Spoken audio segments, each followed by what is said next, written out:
Podcasting from the Sound of Freedom Studios, this is Local Politics.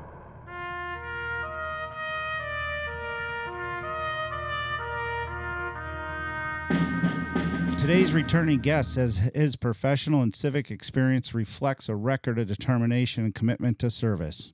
His life work is a culmination of desire and passion to make a difference.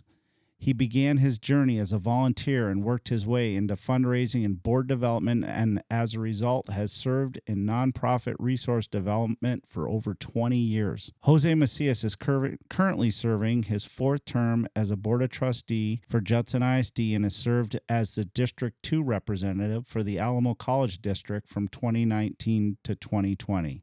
His track record of over 13 continuous years of working diligently to advance our community in the area of education. Jose's favorite quote is, "When I stand before God at the end of my life, I would hope I would not have a single bit of talent left, and could say, I used everything you gave me." That's an Irma Bombeck quote. Should also add to Mr. Macias's bio that he is currently serving as the Judson ISD Board President. After 13 years, he's finally, or thereabouts, he was able, because he had the break with the Northeast Lakeview, but or the Alamo Colleges, he finally got in there. So congratulations on that. With that, let's call this podcast to order. All right. Welcome back, Jose. What a ride it's been since you were last on the show. Well, and I do want it on record to say I was a first political guest. I think that's important to note. Yeah. So, the first political guest for the Local Politics and podcast. first returning guest. Wow. I love that. That's true. I'm going to get a T-shirt. I'm going to have to say that. Both. The only other person that's been on the show twice is me. Because I was on it and then I hosted. Stosh was on it twice, but the first full episode never made it out. It's the mystery episode number 6, I believe. Two. Okay, number 2. On the business show, yeah. Did you ask and answer your own questions? Yeah. No.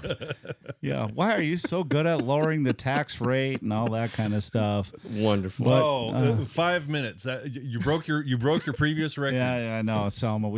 Hey, Jose asked about it. I had to say something. He kind of didn't. No.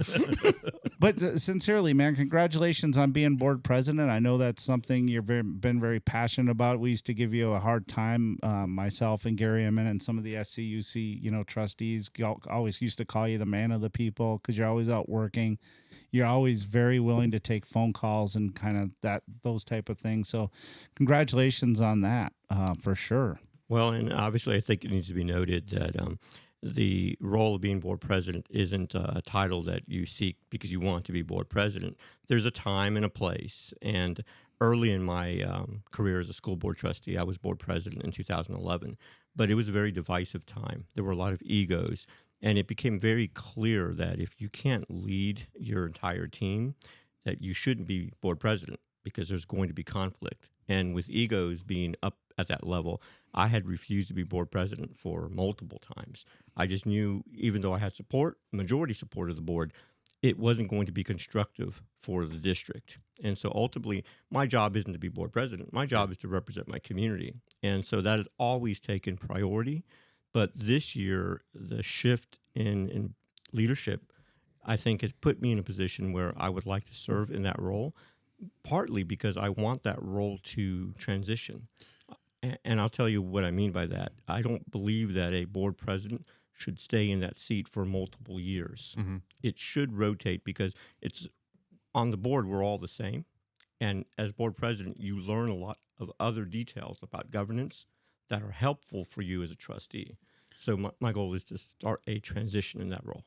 You also have you'll have some new faces over there. We do. So, would you say that being president at this spot, you get to, I hate to use the word train, but I think that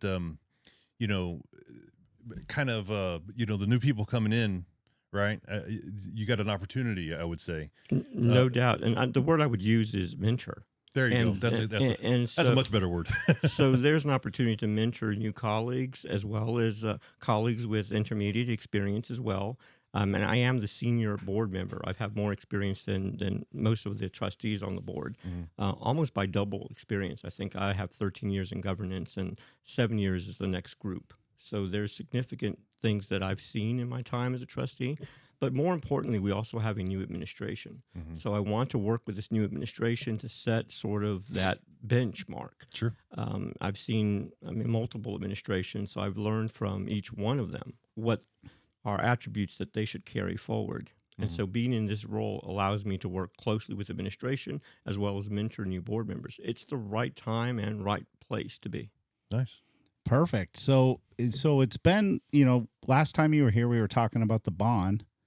And a whole lot's changed. So I want to try to get some closure on some things. If you don't mind, I want to discuss the bond and get a wrap up, and let's put a bow on that and move forward. Sure. And I want to certainly ask you about what happened, with our superintendent, who was in a lot of people's eyes wildly popular, and then I want to talk about this budget process and, some of those kind of things. But I mean, if you think about how much has happened at Judson, and there's always been things that have happened at Judson, but it has been a wild ride since the last time you and Bear and were in the studio. I mean, it's just been incredible, the amount of wonderful things that have happened, and some serious road bumps too. So with that, the bond was a huge success. well, yeah. Why do you think Huge victory for what do you and I have been talking? Why do you think that passed so overwhelmingly?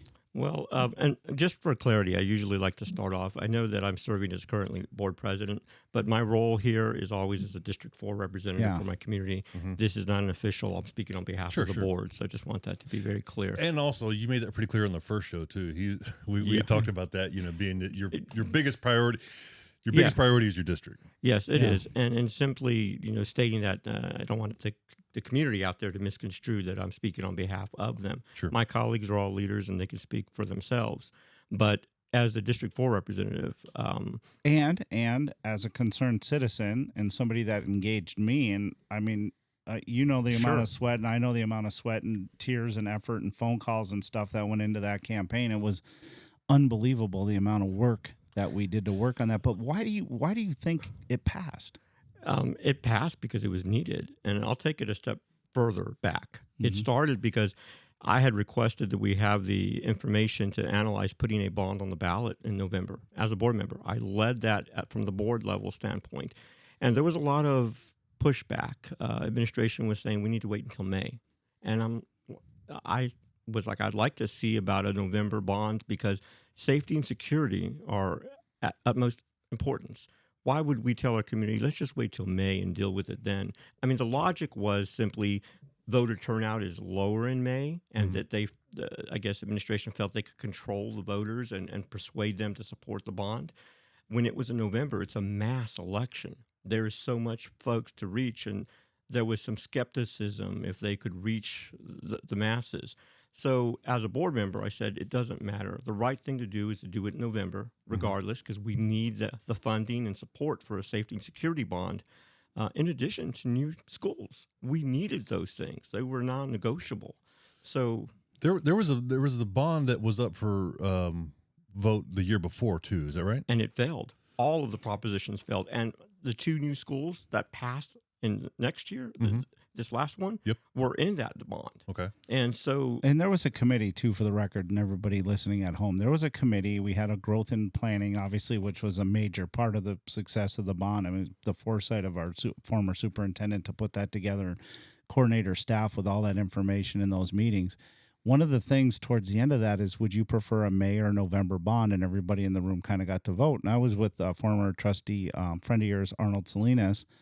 And Arnold and I were, let's do May. I think we can get it done in May. We've done all this community outreach.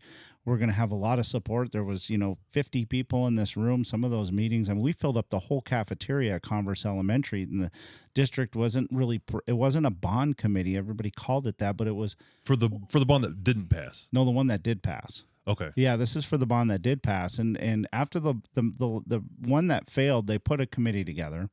And it grew, and they got in community engagement, and that really kind of got this massive. It started out as a little snowball, and it went big. We filled up the whole cafeteria for one of those meetings at Converse Elementary. But I think, I was kind of with Arnold a little bit. I thought May might be a better option, and they let the committee members vote. So some of those recommendations were coming from people that were on that committee, as well as staff recommendations and other things. Well, the thing to note, though, is the committee was about 75% employees. And so when they had a vote within the Growth and Planning Committee, it's their boss. Their boss was extremely persuasive about a May election at that time. And I had mentioned back then to our previous superintendent, bring me both options. I don't want a May-only option. We want to see the viability for November. Well, at that point, it was viable. And so I made a case to my colleagues. I said, this needs to be in November, hands down. So it passed. The board said, let's put it on the ballot in November. It's one of those things that we can't wait on safety and security. Right.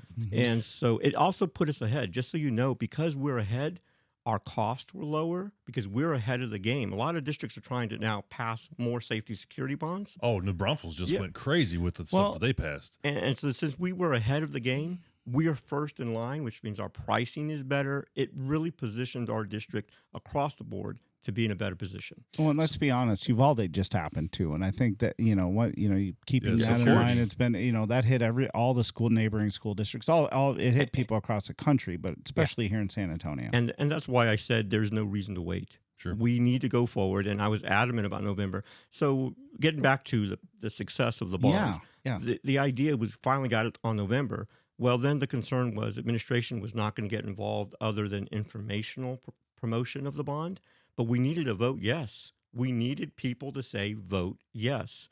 So that's when Bear Goldsby called me, and we talked a little bit about it, and I gave him some advice on how to start the PAC. And so it all kind of ballooned from there. But the overwhelming reason for it is because the community also understood the importance of it. The other thing to note that sometimes is overlooked is that the schools that were on the bond, specifically the middle school, had we not passed that bond, we could have potentially lost millions in architectural work because it already had started. They had expected that would pass in November of 21. There's a time frame. You have only so much time to get started on the project.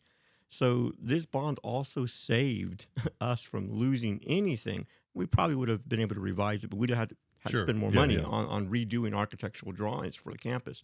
So this bond really was a blessing, and I tell you, it passed because I believe the community understood the significance of what we were trying to do, and the fact that by next fall, a lot of these things should be in place. I'll even give you another example. We had air conditions on the ballot in November 21 for gyms that didn't have them. Well, because it's a safety issue now, we put them back on the ballot, and they passed overwhelmingly. In the past, the community would think we don't want to keep funding athletics. Sure. Gyms is just, but no, gym is part of the life of a campus, elementary and middle school. Yeah, they don't just play basketball in there. And so we couldn't secure the doors. And if we closed them, it was a heat box. Yeah. So something as like an air condition in a gym is now a safety issue. It changed the perspective, and I believe our community understood that. And mind you, this was no 51 to 49% win. This was a significant win that our community went out and stated to our community members, we need this bond passed. And that includes Prop B too, It which did. I know there was some concern about Prop B, but Prop B, those people in the north end of the district really showed up and voted. And They did. yeah, and so and I also think there was it was a great time for Judson. We had a superintendent that was superintendent of the year leading into this. Our accountability rating was a B. Our retention ratios were increasing. The board just gave a 6% pay raise to the teachers. Our largest one, by the way. Judson was, riding this huge wave of victories, huh? Then the bond passes, and that goes to my next question, which I do have to, because it caused me a lot of stress and friction with Jose, and we've talked about it since then a lot. But then Dr. Ball resigns, and I have mayors calling me and council members and community members, and I'm like, I knew they were going in for this executive session to do her evaluation. But she came out and just days after the bond pass. I don't know why that evaluation, you could have waited a couple months, but everything could have been or whatever.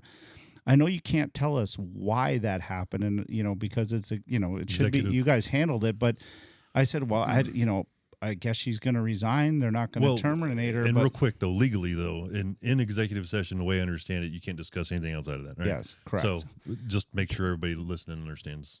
Well, and I'll just, I mean, I know where you're going in terms Yeah. of the question, why the change? You know, we've had all this positive momentum. Let me just remind you, all that momentum is still continuing.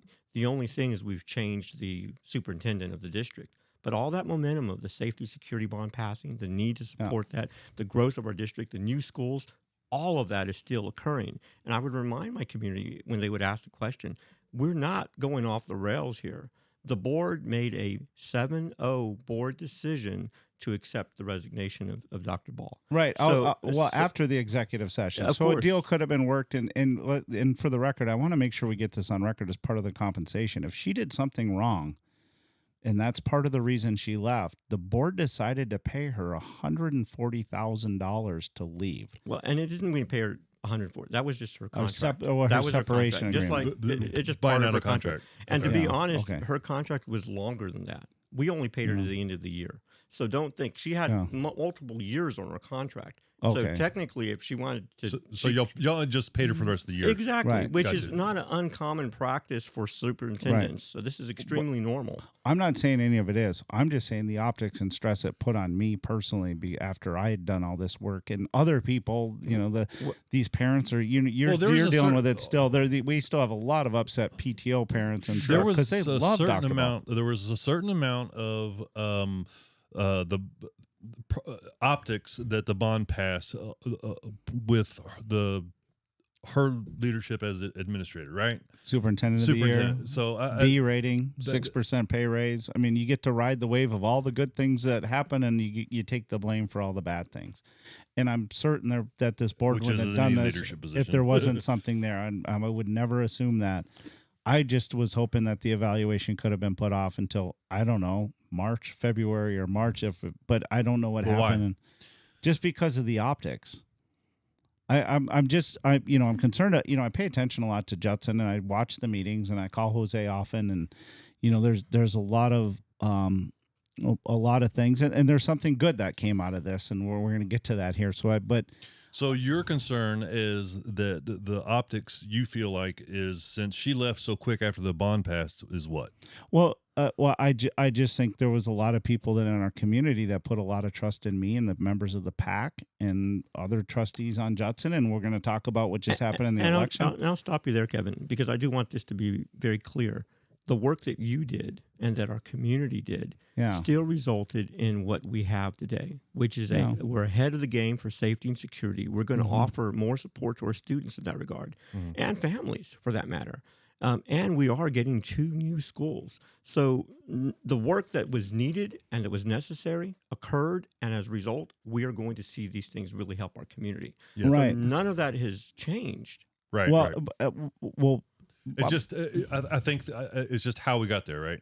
So, I mean, the bond we all agree was needed, and it's absolutely it's a big win, right? Yeah. Absolutely, but here, are we going to do another 6% pay raise this year? We added money. We'll get into the budget part of it. We were adding money at massive increments to our fund balance and our savings. Are we going to have a B accountability rating at the end of this? Is the momentum going to continue? And if it doesn't, is this board, the current board, still going to be willing to make changes? Because I was really excited about the momentum we had. And obviously, I know there's individuals in the community that were hurt. One of Dr. Ball's superpowers, I've always told her, was connecting with the community. And that is part of what we want in a superintendent. They need to be very accessible, and it's just part of the job. I mean, it is. So have y'all, has a new superintendent already been filled? We're gonna get to that question. Okay. Yeah. Because I remember when we had some of the candidates in here, they were talking about that. Sure. So I want to just get this out there. If you're not comfortable answering it, and this is the last question, the only time I'm going to ask you this ever again. Leading up to the bond, I heard rumblings in our community, and I have contacts and still have contacts in upper management over at, I know a lot of principals just like you. You hear things, right? Sure. I was under the impression there was a concern, and I mentioned that to you. I felt like there was something brewing with Dr. Ball, and she was going to be terminated. It took you guys a while to get her evaluation criteria in place, and there were just some things going on that I didn't feel I kind of felt like she was getting pushed around or something was going on, right? You do this long enough and you kind of know something's going on. But prior to her evaluation, and I confronted you on it several times, and Mr. Diaz and Suzanne, of course. And my question is leading up to that executive session, were you aware of any kind of problems that would lead her to resign or for the board to put her under investigation or whatever might have happened? There is no reason for me to not answer questions. The only time that I'm legally bound to is when it's personnel related. And that's to respect the employees and their wishes, and it's just standard. And so I can understand those questions, the nature of them. I can't fill in the blanks, and not because I don't want to. It's because I legally cannot. All I can do is tell folks it was a 7-0 board vote, which means it was accepted, it's understood, it was on both sides, and we have to move forward. And that's what we've done, and we will continue to. And I respect that answer. I disagree. I do think if it was an issue with a contract or something, some money or something, that if you would have heard rumblings, you certainly could have made that public before executive session. But I respect your answer, and I want our viewers at home to know I pushed as hard as I possibly can.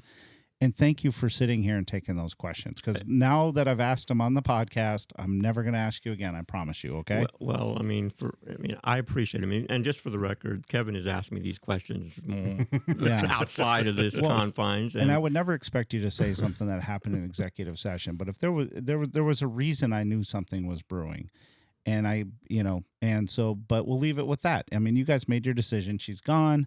We have the bond money, and we're moving on you guys appointed Dr. Fields as the interim superintendent. Now, how long has he been in management over at Judson? Well, Dr. Fields is actually a wonderful testament. I believe he embodies what our vision was as a board. And what I mean by that is nurturing someone from the campus level. He was a principal for almost 8 years at Wagner High School. And then he spent 8 years in administrative leadership on the cabinet. In fact, he was deputy sup at the time that he was promoted to interim superintendent. So when we had an opportunity to evaluate, and we had a national search for superintendent candidates. We interviewed multiple candidates with superintendent experience, like live, like they're superintendents right now. Wow. Dr. Fields had not been a superintendent, so that was something we had to truly evaluate.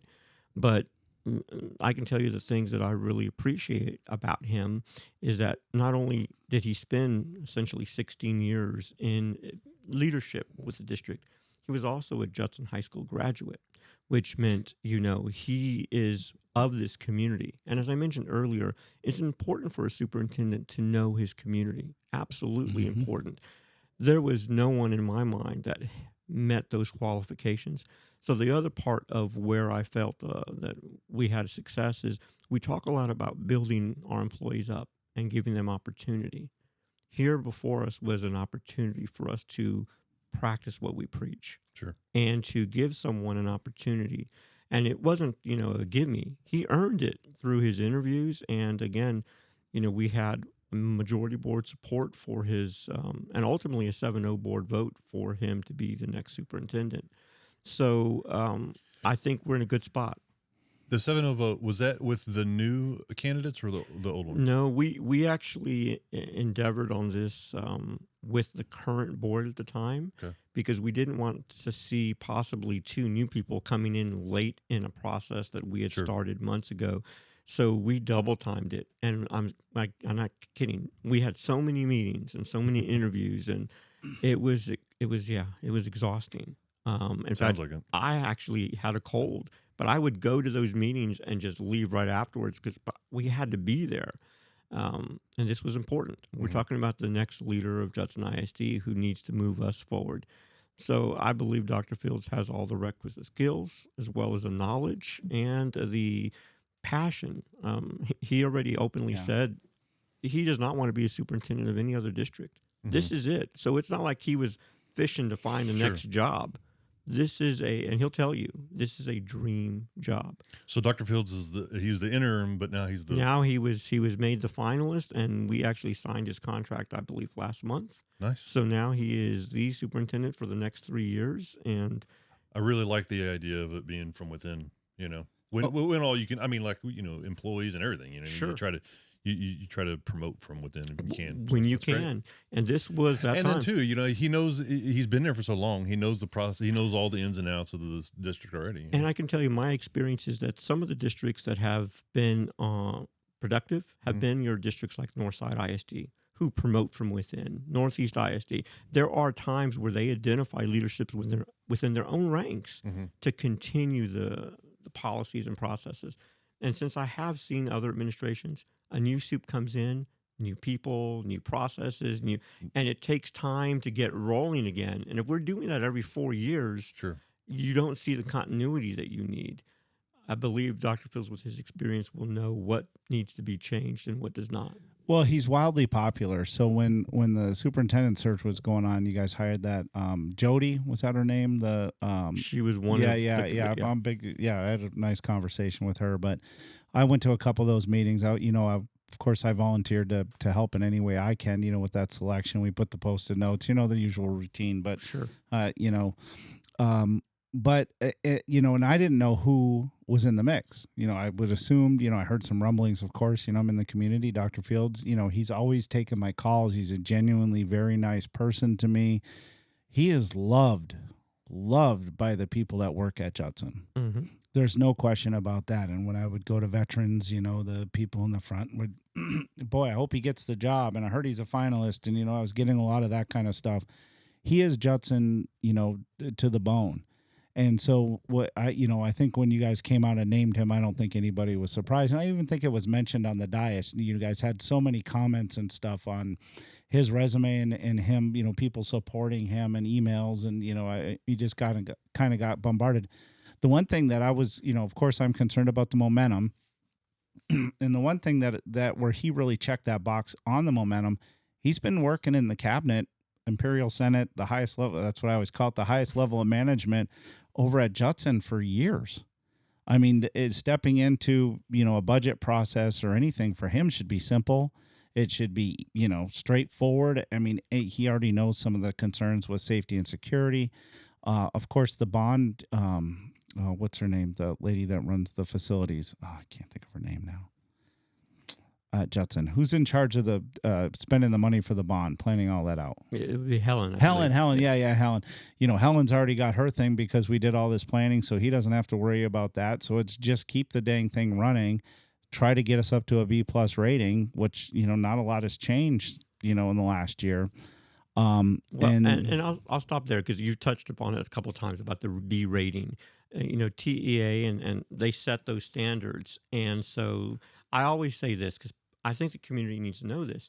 Every time there's a governor's race, every 4 years, those bars tend to get a little lower because the governor running for office in the state of Texas doesn't want to say, we have a lot of D-rated districts. Sure. No, he wants to say everything's rocking and we're B. It always happens. So guess what? Next year, they've already moved that benchmark. Every district that's a B will fight to get to C level if everything stays the same. If there's no improvement, and possibly even Ds, like high Ds.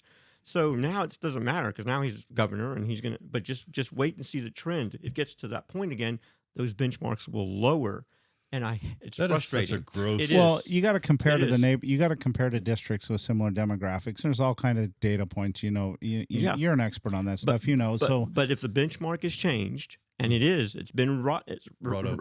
So now we're not going to be able to hit that same B mark based on our current. We really have to make super jumps.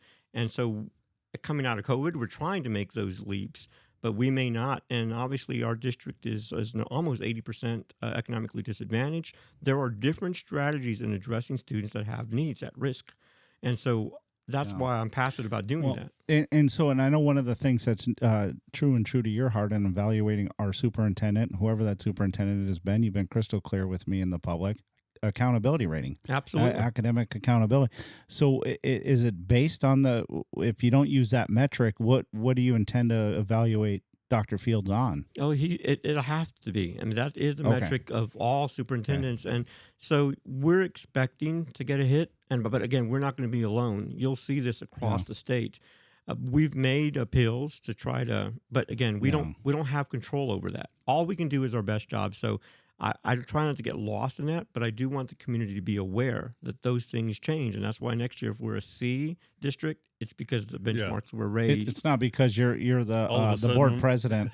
I won't blame you. No, but I do think that's that's another passionate conversation we've had, and I wanted Sure. to get that out there. Is your intent when we were talking about Superintendent Ball's evaluation, academic progress, and so. We will have other districts to compare it to. So if we get a C, people at home do not freak out. But if there was another school district that was a B and they stayed a B and we're now a C, then obviously there could be some cause for concern. And I would Where say, the governor grew up. well, Yeah. I would just say too, if that happens, education is what I've seen a best practice. Let's find out how. And again, Mm-hmm. as you said earlier about demographics, that district that went from a C to a B, in theory, right? Yeah. Are they 25% at risk? Are they 80%? Remember, it really determines on what your economically disadvantaged population looks like. And when we're doing true comparisons, communities with 25% at risk versus 80%, there's a swing. It's a big swing. Well, obviously, if there's a big swing, then So- you have to factor that in. But the thing is Absolutely. at some point you run out of data points. You can't because you need a complicated, a team of attorneys or accountants to figure this stuff out for you. But and I'm not saying that this year, next year, or whatever. But we have seen a trend, and the trend has been upward for several years. Which is great, and despite some challenges that we've had. And just again for the record for our audience, there were a couple of years in the middle of Dr. Ball's administration because of the pandemic that there was no ratings. There were no evaluations. There were no STAR testing. So there was really no way to gauge what we were doing when we were all doing everything remote. Sure. All I can tell you is when we came back, we were really low. And that we almost hit the floor. Well, and then too, just my sister-in-law, she's a teacher. There's like, I know arm's length away a lot of teachers in different school districts, nothing to do with Judson or anything like that. During COVID, man, there was a lot of stories about people just, getting just like diplomas, for not doing anything, And so COVID was, I would say, equally challenging for all districts coming out of that because,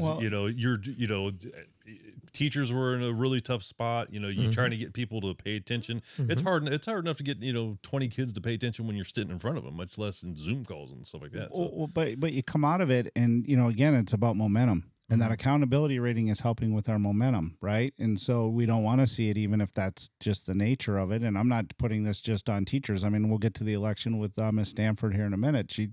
She thinks, it should be doing nothing but going up. I mean, she said that clearly in here. And, her reputation and her future and, as a trustee is kind of relies on. I mean, that's what she campaigned on, right? Sure. So if it goes the other direction, she's going to have to answer to that. Well, the public will say, well, what have you done? And she'll say, well, I voted against this or voted for that. Sure. So, but, that's one of the things, and we'll get to the election. I'm dying to talk to you about this election, but let's talk about the election. So, and for the record, everybody at Judson wants Dr. Fields to be a shining success. He's a great guy, and I don't want anything that I say or anybody else says to water that down or anything. I wish him nothing but the best, and I'm here to help him any way I can with the public or anything else. So anyway, moving on to the election. We just completed the May 2023 election. Suzanne is probably very thankful that she did not get an opponent because it did not go good for the incumbents. I think Monica Ryan got 72% of the vote, and Laura Stanford against a hard campaigning René Paschal got 54%. For a Judson May election, it was a big turnout too. I mean, the numbers, I was looking at them, and it's interesting because this has all happened right after the bond passed. We have a good accountability rating. We gave a 6% pay raise, and then the voters of our district voted two incumbents. As much as Monica and Laura won, and good for them, they worked their butts off. They had a message that resonated with people, obviously, because, all these good things happening for the district, why would you be voting people out? And that's my question. Why do you think that happened? I'm a student of this. I mean, Yeah. this is something I Me too. follow Yeah. pretty closely, and obviously there was the Dr. Ball effect, and let's be real about that. There were people in the community that were upset about that. So my own personal assessment is that there was a little bit of that out there for sure. And then of course,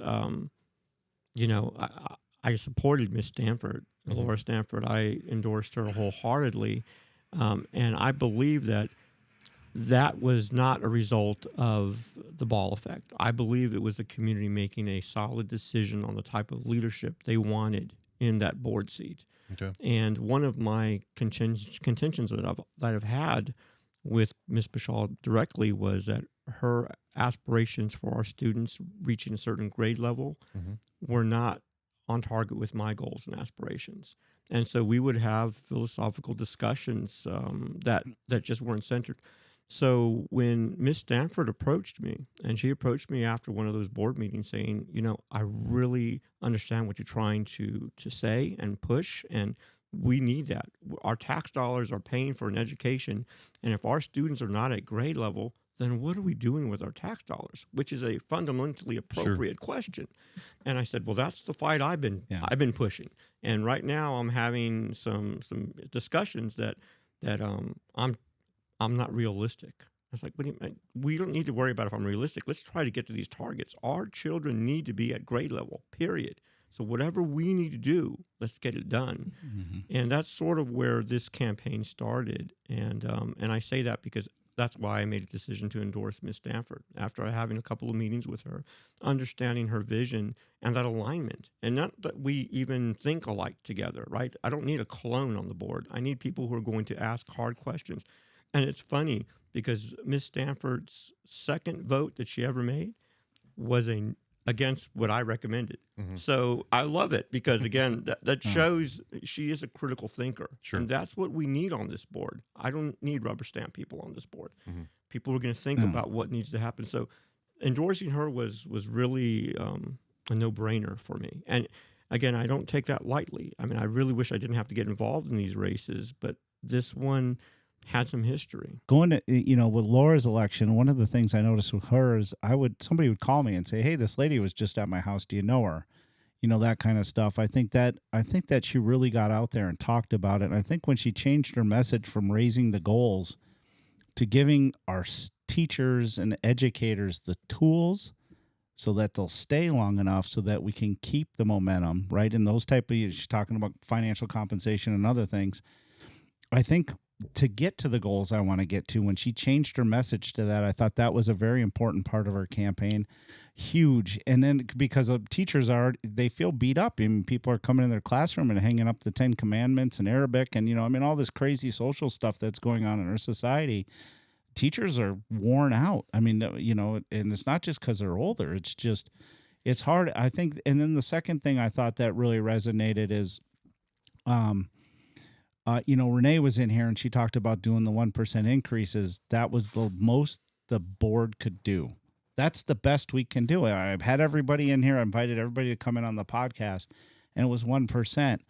And I think I at least know when Laura started talking, let's do 6%. And then the other thing that René did is she kind of made the election a little bit about Jose. For some reason, you were on her postcard, and it was a lot of negative things about Laura instead of running on the momentum. If it were me putting a postcard together with all the successes, I mean, geez, if I wrote down everything, lowest tax rate on the 35 quarter, I could do all the stuff for Selma. It'd be a no-brainer, right? And instead of running on the track record, she went negative, and I didn't understand that. Well, negative and politics, they go hand in hand. But when Miss Paschal literally started putting literature together, demeaning my character and my integrity, she was doing it based on lies, and she was lying about things that I said and didn't say. And so that kind of made it very personal. I said, okay, wait a minute here. Now, Ms. Paschal, we have a philosophical issue, but now she's put out on her literature that I admitted to certain activities of wrongdoing when I admitted nothing. In fact, I even stated in my social media, I talked to the Express News, there was nothing inappropriate, but she tried to illustrate that there was inappropriateness that I admitted to. That changed the game. That said, you know what?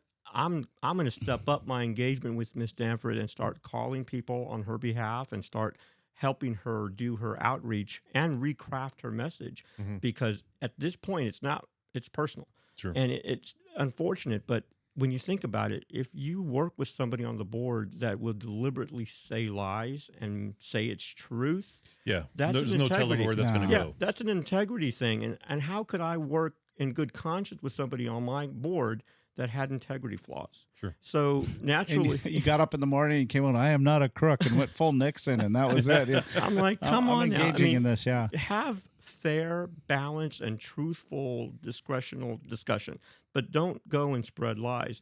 But that was where it got muddy and it got ugly, and it got to the point where I can't just sit on the sidelines. Sure. Now I'm going to be engaged. So that's where I think I talk about the message, Yeah. about making sure that when I reached out to members across this community, I said, please support Laura Stanford. She's the right person who cares about this district, who's focusing on the issues. And that was her campaign. Her platform was issue-based, not about, she could have spent all day saying that Miss Paschal doesn't even live in the district. She has a house in East Central. She bought a little trailer in my district, so I suspect in 2 years she's going to run against me, and she'll make it all muddy. But Yeah. that's okay. Bring it on. Yeah. Bring it Yeah. on. But the bottom line is the community understands and can distinguish between the lies and the truth. And that's what this election told me, that there is absolutely understanding of what we need as a district. Paschal has done well. She had her tenure on the board. She had a lot of friends. She's personally really a very approachable person, all the good things. But you just can't lie about people. Sure. Well, she upset me a little bit, and I'll get it on the record. So if you're in the grease, I'll jump in it a little bit with you. But it's not real personal, René, if you're listening. But there was a road problem over here at Evans and Green Mountain Road, which is 3 miles from Selma, right? It's out here, and traffic was backing up, and some of the Wortham Oak parents were on Facebook complaining on the Judson, the Judson community page. I remember that they were really frustrated with it, and René's response was, go to the city of Selma council meeting and talk to Daley, and all of you should go down there and be on record citizens to be heard. And I'm thinking, René, you could call me. You have my number. That's the first way we resolve things. And then the second way is don't send people down with torches to my city, because it's not in Selma. Right. It's in 3 miles from Selma. What are you talking about? And I was just, and for me, that was kind of the, a point where I'm like, I'm not getting involved in that election anymore. And, and Laura would call me from time to time and, ask about people she met, or so-and-so said hi. And I mean, she just worked her butt off. And then on the other side, with Monica, obviously she went after, Diaz wasn't filing the campaign finance reports, took forever. I don't know how that investigation's going to end up. It doesn't really matter now, but, man, she had a lot of momentum from the bond. She she killed herself for that PAC. well. And just so when she hears this, she still owes me a dinner in Yeah, July. right. Yeah, right. We made a little bet on how many voters would come out, and Yeah. she almost won. She was 38 votes short from her winning the bet. But yeah, back to your high turnout part. And so, yes, Miss Ryan should be applauded. She worked very hard. I remember seeing her Facebook post, and Yeah. she had a pedometer, and she's like, how many steps she walked Yeah. or whatever. It's like incredible. And I like individuals who have a passion. And again, by no means is Monica Ryan another rubber stamper. She Sure. did not join. She's an independent thinker. And again, like I tell you, Yeah. again, those are the type of people we need on the board, because what I'm fighting is this philosophy of what we call a team of 8. Mm-hmm. We are a team of 8, but there are some boards, I believe, that when they take the training, they feel it means we all got to think as one. And we got to think, but we're all individuals. We're all leaders representing our own community. We collaborate in a partnership. We don't come out thinking like one group. Right. Well, and team of 8 implies it implies that the staff, you're going to vote with the staff recommendation. Yes. And that really concerns me. And we're going to get to that a little bit in the budget. I'm not going to get too far in the weeds I don't want to scare you off, but the other thing too, I block walked with Monica, and I talked to a lot of people in Universal City, and I met wonderful people in Live Oak, and I was over in San Antonio, and we went down the other side of Paschal Elementary, and I talked to people, and I started talking to them about the budget. And I would say, look, our administration at Judson the last 2 budget cycles has gone from about 5 million to about 9 million, right? In the meantime, we're told every year we don't have enough money to pay our teachers. Do you want us to pay our teachers or do you want us to pay admin? Because Mr. Diaz has approved this budget and he's voted to pay admin. And they're like, teachers, of course. Are you telling me? And I said, well, they did a 6% increase, but it's been a while and they've been using these stipends and, one-time checks to try to retain our employees. But we've also, our fund balance has grown to 127 million. How much money do you think Judson needs to have in the bank in savings? And they were like, you got to be kidding me. We're going to vote for sure. I wasn't going to vote, but we'll come and vote. And a lot of that engagement was based on that messaging, and so, and that kind of segues to my next thing a little bit. I kind of got my points in the same numbers you've heard from me a million times. Is we got into the budget process, which we're in right now, and the employees of Judson should know that you guys voted to retain them for at least 1 year, right? We gave them a 3% pay increase and a lot of incentives. Nobody should leave this year, right? Next year, if you don't do at least that amount, it's going to be a pay cut, and we'll get to that next year. But for this budget process, I've talked to you a little bit about it. We had a budget presentation in May. We had one in April. We had one in a budget workshop in May, or maybe 2 in April and 1 in May. And I felt the numbers between April and May weren't consistent. There were some numbers, and I talked to you, and we don't need to get into specifics. And I started calling, you and Suzanne, and I can talk to all the board members. I talked to Miss Rodriguez, was nice enough to take my call. And I started getting really concerned, like, why are the numbers inconsistent? So I called Monica, and Monica, emailed the staff and tried to, and they're working through a process there where they're having these weekly meetings to try to fill her in on some of those things.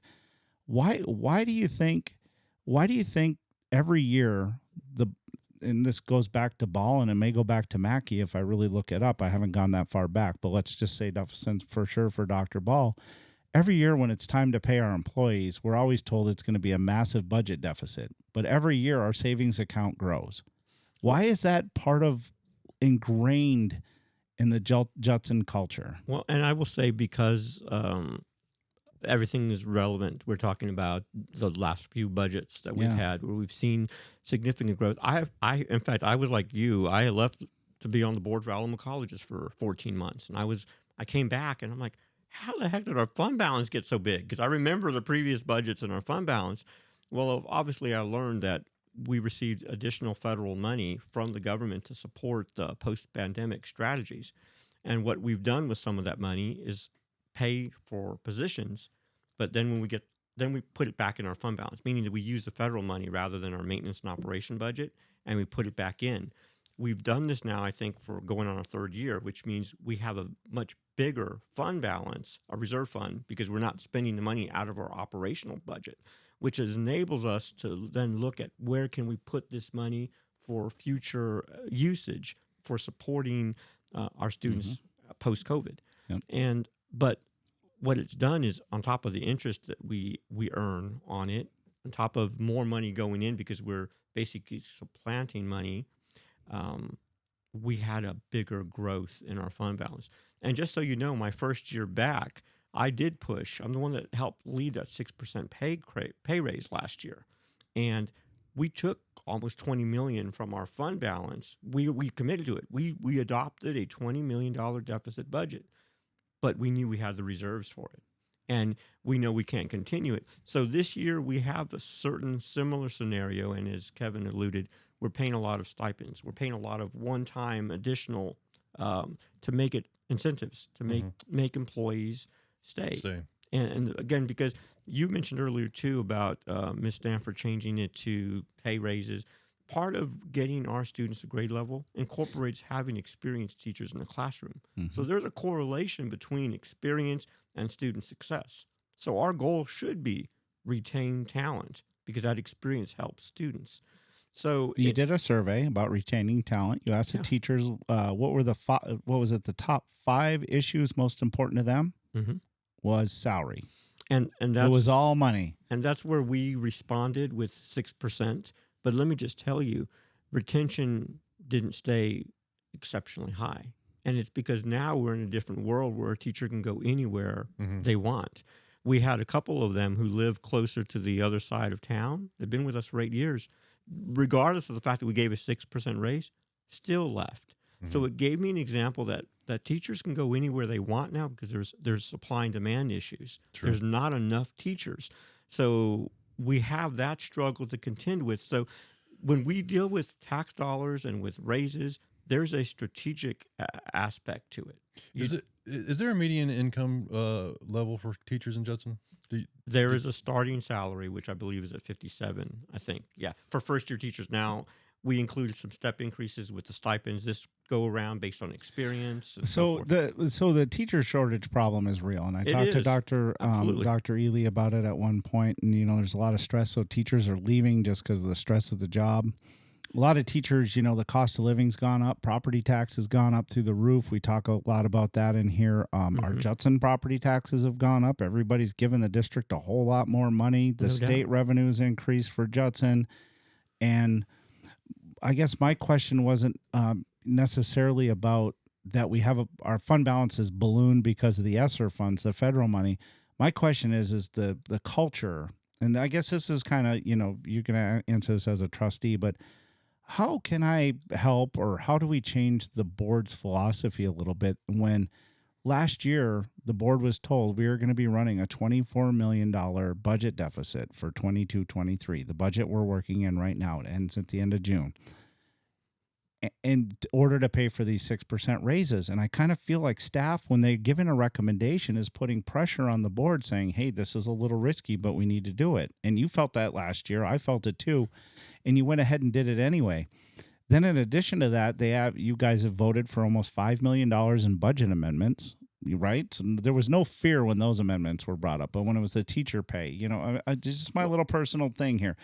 But if you wait until the end of this year, so that's a $29 million budget deficit we're sitting on right now.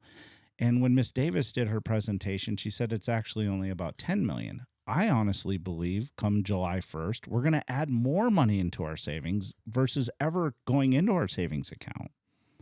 And my question is why is our budgeting process like that? Where the year before it was the same thing, and the year before, but every year going back 10 years, our savings account grows. But every year when it comes time to pay the employees or do whatever, there's fear. We can't sustain it. We're going to have to close schools. And of course, I can't answer on behalf of administration's position. They typically do. I remember last year when we received the 6%, Dr. Ball came to us with a 1%. And of course, coincidentally, Dr. Fields comes to us with a 1%. And mind you, the 3% that their initial was to give them 1 or 2%. I pushed for 3%. And so now we're giving 3% for teachers and 4% for auxiliary, which are our bus drivers and custodial staff. So I was able to help make sure that we gave more. And I've committed to those teachers that are still listening. If we find more money in the budget as we continue this process, because we haven't adopted the final budget and won't do so until the 22nd of June, we will give more. But I'm cautious. I need to find that. But I'm not confident staff's ever going to, and this isn't a dig on staff. If staff is listening, I'm not confident staff is going to ever find that money because they don't want to find it. And our fund balance is going to grow, and that's our taxpayer money. Give it back to the taxpayers or give it to the teachers. I would have to ask, do you think administration wants to not provide experienced teachers and position us to be better? No, they certainly do. So there is a trust factor. I mean, I believe in my heart that this administration cares about our students just as much as we do, but they also they work it every day. As board members, we see it when the information is provided.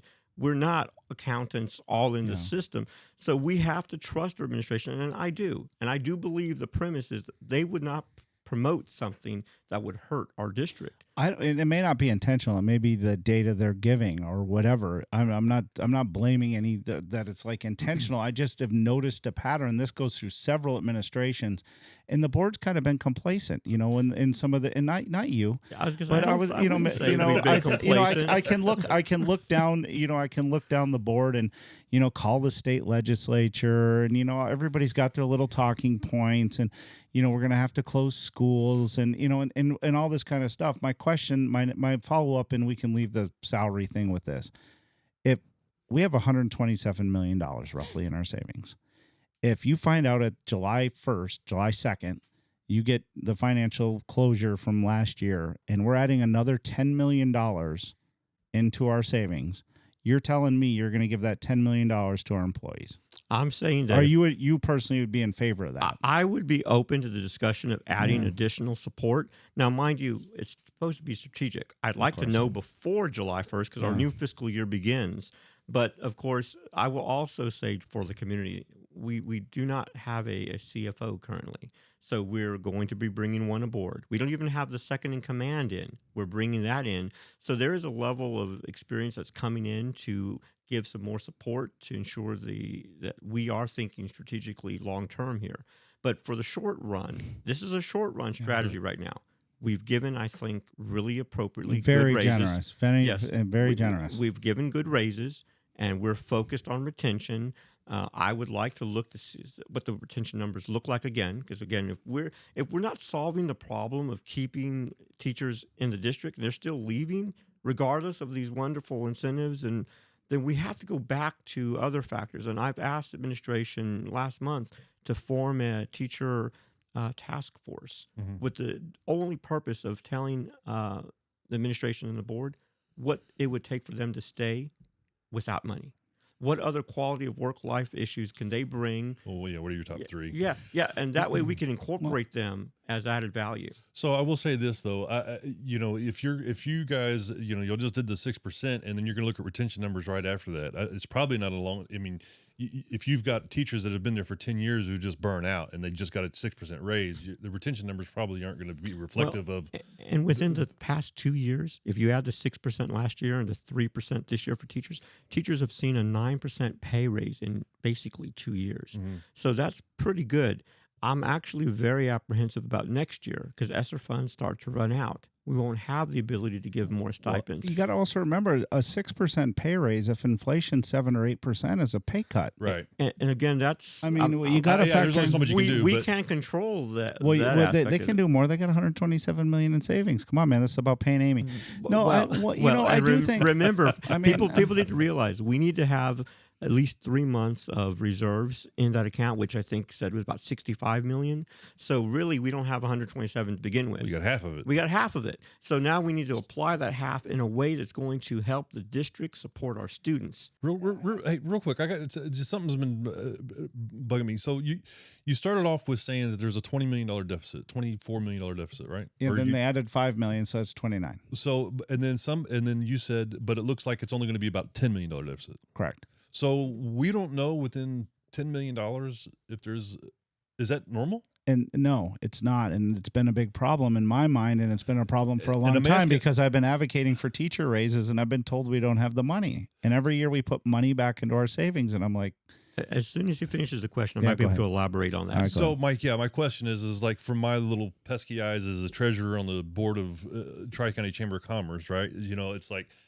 to be off by, half or more of your budget is seems concerning. So my question is it seems odd that you guys don't know how much of a deficit y'all are running. Well, and the reason why, that's why I'll elaborate a little bit, because I've asked the same questions. I said, how are we getting to this point? Some of the revenue comes back because we staff our positions at 100%. We don't staff, on average, 85% of our positions are staffed throughout the whole year. Okay. So 15% of that budget is already coming back because we still staff for 100%. We're optimistic we'll find the talent. Sometimes we don't. So your deficit is a worst case absolute scenario. Exactly. And then, but still though, it's a little. And then the other part, because just like sure, we get confirmation on the tax rate. We get confirmation on our average daily attendance rate. Those numbers that are presented in budget, I believe, are conservative because they can't say we're going to have 25,000 students and budget for 25 if we only have 23. So they may budget for 22.5. But say we have 23.5. That's 1,000 more students. The average daily attendance, those numbers increase. So now you have variance in our revenue streams, which I will say, I'll give Monica Ryan props. She's talking a lot about where the revenue is. So the budgeting cycle is conservative by nature, but we get more from the state. We get more in income. And then when we don't staff all our positions at 100%, say 85 or even 90%, we're getting 10% of our personnel budget coming back. which is why you have those differences. I think the budget should include the actual. So if you traditionally staff 92%, that those numbers should be in there. I think it should be adjusted. At the end of the year, you can see. I will tell you, the state revenue budget, school finance isn't a 1-to-1 ratio as represented in the last meeting. But the thing about it is if based on your population and stuff, those type of things, daily attendance, the state will kick in their share, right? So it's equal. So Alamo Heights, it's a long historical story, but the point is our state projections have been off by about 5 to 10 million the last 3 or 4 budget cycles as well. Well, what is that in percentage? Well, at the end of the day, I believe, and I'll say it on the record here, and maybe we can revisit this in next budget cycle or whatever. I believe that our budget estimate from this year, and I believe I think we could put as much as $10 million back in our fund balance at the end of this budget cycle. That means our estimate's off about 40 million. Think about that for a second. And I'm banging my fist and banging my head trying to get pennies for teachers. And I'm like, what is going on? And there's this teacher shortage. We acknowledge that. We asked them what they want. They're like, more money. I don't care if there's teachers at Northeast. Let's pay $10,000 more a year and get them all here. Well, I think the task force for teacher retention, based on what they would want other than money, have really viable ideas, more planning time, which means if we buy more subs, they give teachers more time to plan for their classroom. It changes the dynamic where they have a minute to, and it changes the quality of the work-life environment. So those are things that we can fund that can support our teachers. So I have a simple request too. I'd like the teacher committee to have a board liaison, not a staff member. I think if they talk directly to teachers, I know you've been a big proponent of openness, that any employee at Judson can call you at any time, right? By law. I would prefer to have 1 or 2 board liaisons instead of a staff member. And again, back to where I feel blessed, right? I've done this for a while now. The blessing is that I do have staff talk to me. They have adopted the philosophy they can talk to me safely, because there was some board members who are no longer on this board who would just go to the superintendent. This employee talk to me, go talk to him. It scares the crap out of employees, and they're not going to talk. So because I have that rapport, I can have solid input. So our new trustees will build that. I'm a little cautious about having a board on all these committees because, as you said, we have too many of them. And honestly, the recommendation needs to come from administration. They get paid the big bucks to be part of all of that. Mm-hmm. But I do have, I'm one of the few board members, Ms. Stanford's going to replicate this, but I do have my own District 4 Citizen Advisory Committee that is comprised of members of my community, some of which are teachers.